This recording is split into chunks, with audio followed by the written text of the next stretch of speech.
Tôi mua bánh tàu.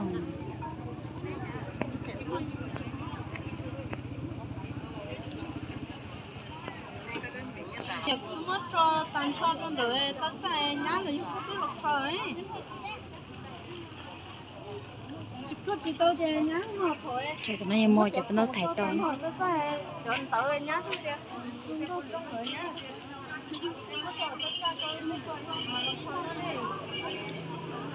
không thua thế không ngồi thế nhá nhá mà lúc rồi mấy cái nhá cái lòng má kìa đấy Sáng là nó chỉ là mua không no.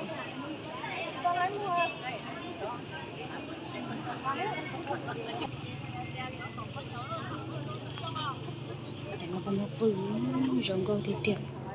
Đây là một cái gì?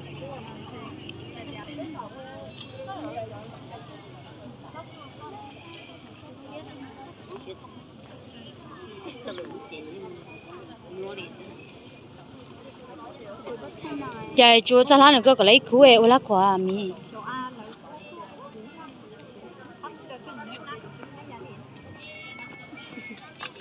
Giờ cũng nói đây.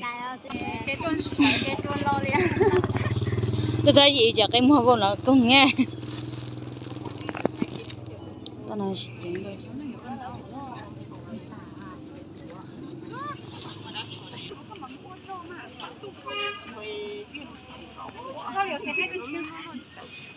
Cho nên là xịt chén nữa.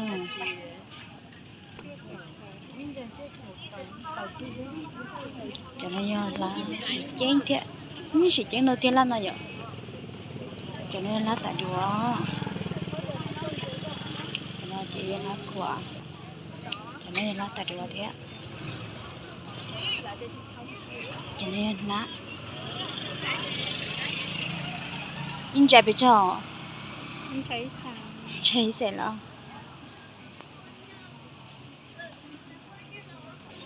Cho nó một cháu lọ. cho cái mẹ lò Mẹ à đây. rộng luôn nhở chỉ ở đây ở trong hắn nó đấy thì gì đâu Cái tên nào bọn nó cố bọn nó chia sẻ từ về đây. Cho có lấy online nó. Phải chế nữa.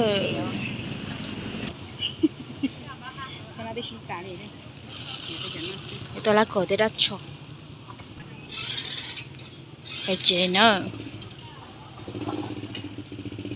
Lưỡi nó ăn chán chia mà chín chí đùa. Ta là cầm ná nữa lên thì sẽ tao bắt đầu chế.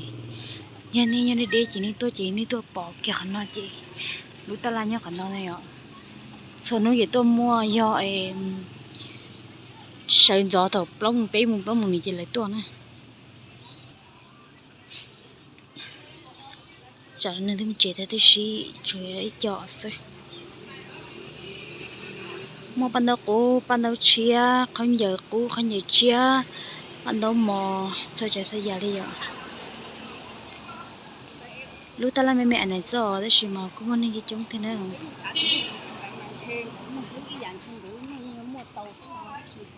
Mẹ mà xin đùa.